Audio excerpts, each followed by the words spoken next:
Okay, just a little disclaimer before we get started.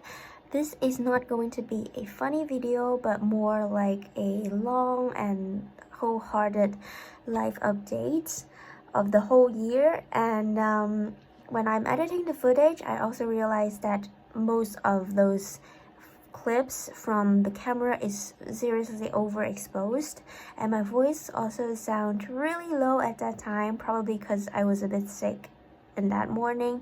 So yeah, hope you won't be too bored, and let's get started. Hi everyone, welcome back to our channel.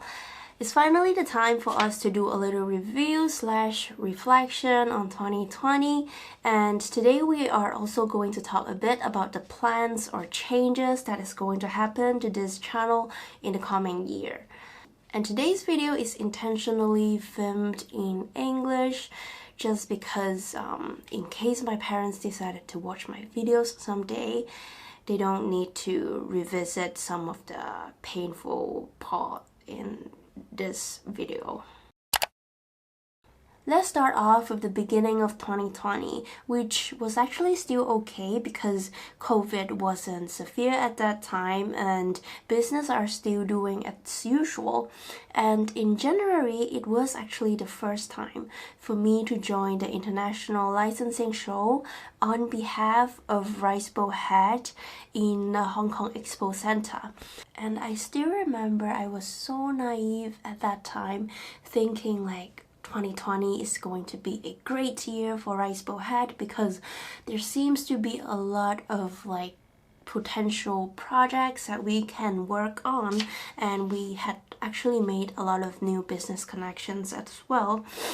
But then, boom, in like the middle of February or early March, the community outbreak of the COVID-19 cases started to rise really rapidly.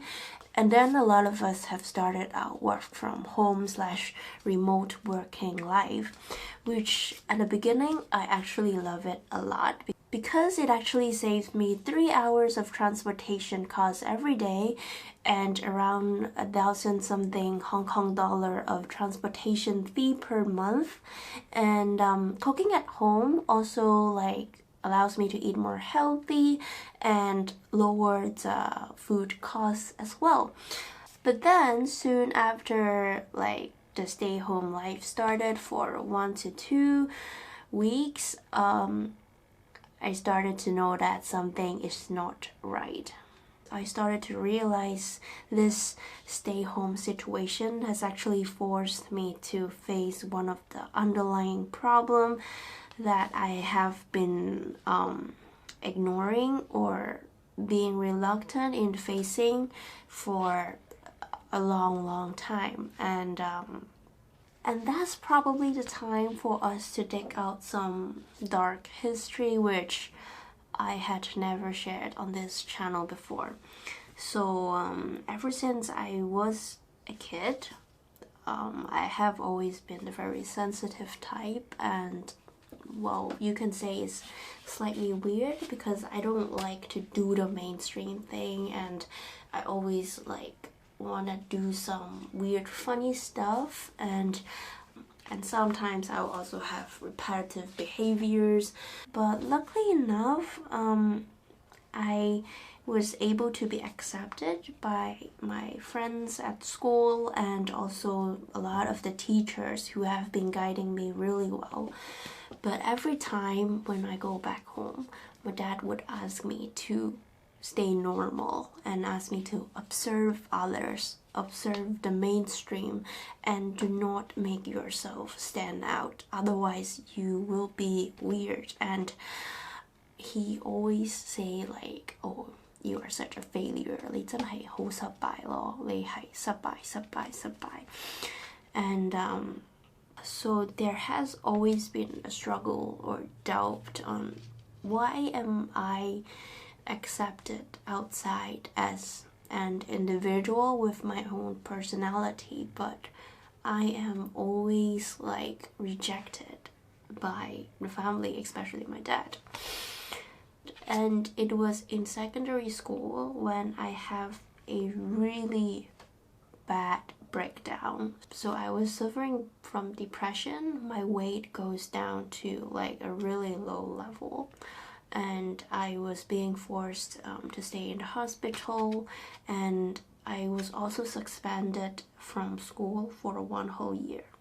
And if it's not because of my mom, who had actually taken leave from work at that time to accompany me and bring me to rediscover some of my old hobbies like drawing, music, arts and crafts, and making coffee, I would have died already. But anyways, after a year of recovery and a lot of consultation with psychologists, I recovered and go back to school. And it's actually by then I suddenly turned into a very hardworking person. So I put all my focus on study, and after graduating I put all my focus on work. And if my full-time job aren't able to fill up all my time, I will try to study, and I will make YouTube video, and I will do some small side business to try and eat up all the time, so I don't need to think about the past or think about what is still a problem at home. So yeah, that is the long story short, and it is really after the stay-home life started, then I was forced to be trapped in this same environment and struggle with the same problem again and again every day, having a lot of conflicts mixed with some of the social political situation happening in the society. So I think in March all the way to May or June, I was actually like very emotional and sad all the time. But I'm also glad enough that one of our colleagues realized the problem, and then she also became a good friend of mine, and she gave me some advice, and then she will also share her own personal experience.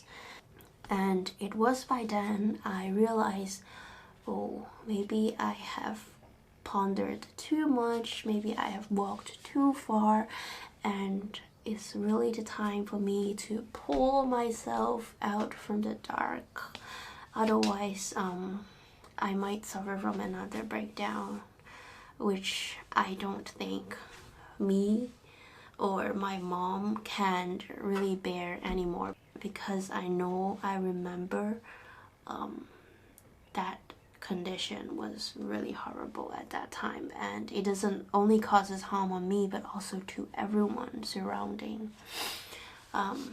So yeah, it was by then I began to think like, oh, how can I make this stay-home routine happier, or what kind of changes can I make to really try to distract myself one more time.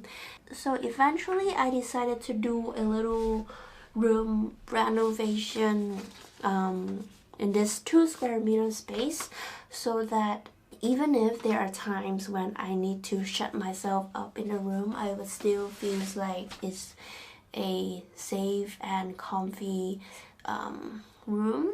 And I also started to do some exercise and go for a morning walk before starting work, and also go for a nighttime walk after dinner, so as to breathe in some fresh air with a mask on.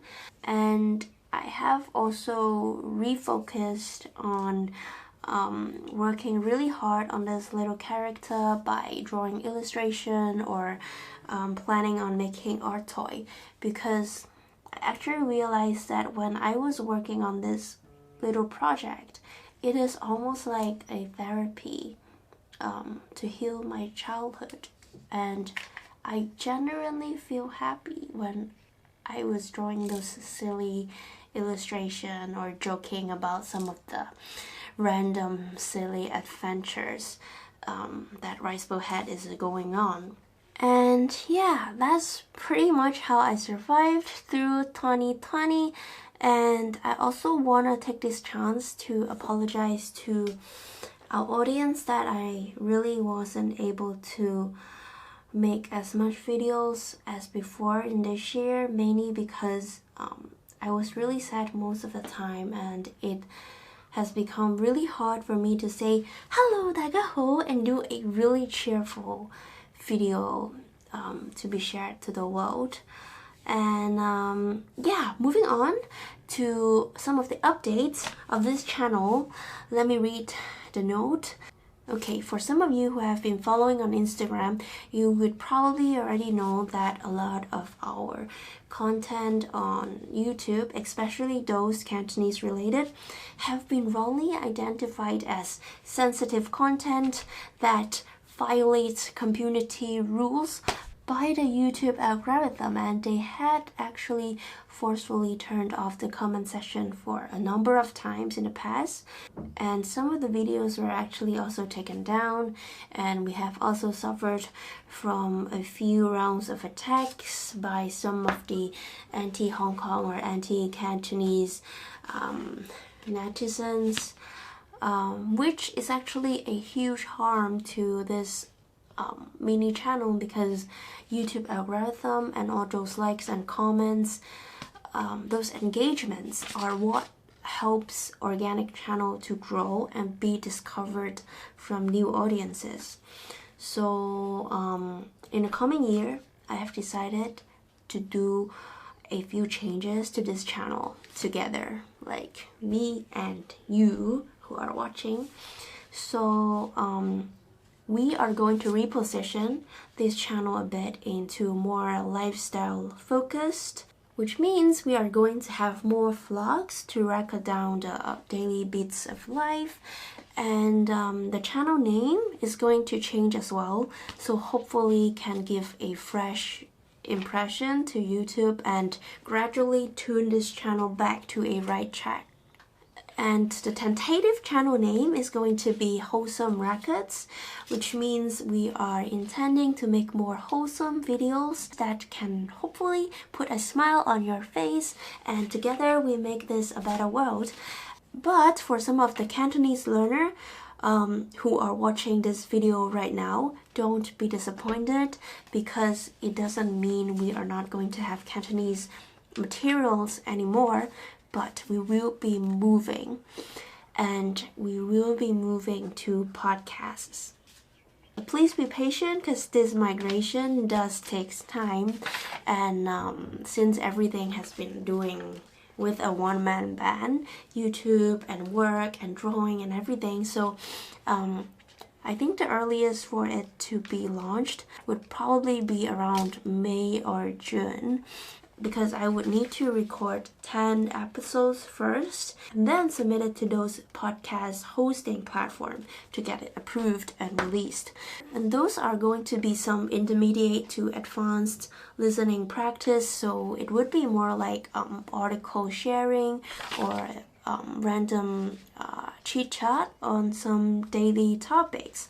And it is still going to be positioned as P2P sharing materials, because actually every month I receive a lot of DMs in asking if I deliver private Cantonese lesson, and the answer is really no, because there are a lot of professionals out there who can teach you better than I do. So yeah, that is going to be an important move in 2021, at least in my plan. If we got rejected by those platforms, I will let you know, but hopefully not. And just in case you are wondering why we suddenly changed the point of view, is because the camera has suddenly stopped running in the middle of the recording, so we are now switched to a mobile phone. But anyway, let's continue on to the next item, which is the question on Patreon. So I have actually tried to study a bit about like how the Patreon could work, but because the nature itself would require a monthly subscription basis, but I am indeed not doing YouTube full-time, and I also don't want this monthly subscription thing to become a pressure of the creative production in this channel. So instead of doing a Patreon, I will open an account on Buy Me a Coffee. So yeah, that's just a side note to some of you who have asked about Patreon or asked about whether there are ways that can help in funding some of our random lunchtime live streaming sessions. So yeah, that's pretty much all I need to update you guys on the changes that would happen in this channel and the potential migration of the Cantonese tutorial to a podcast format. And personally, for my plans in 2021, the first and foremost important thing would definitely be to stay healthy and stay happy. And apart from that, I would also try to continue in working harder, so hopefully I can save up some more money, and after COVID we can all go to travel and become a digital nomad maybe. And I would also hope to have my illustration book published digitally and physically by Q1 or Q2 next year. And I would also push forward the art toy production, so hopefully next year we will have Rice Bowl Hat born in real life and get to the hands of the fans out there. So yeah, that's pretty much all I want to share with you today. I hope this little reflection is not too boring, and thank you all, especially those who are watching all the way till this second of the video. And we are actually going to host another year of countdown live stream on the 31st of December. So for those of you who are interested, feel free to drop by and say hi that night. And yeah, that's really it for today. I'll catch you soon in the future videos, and see you. Bye bye.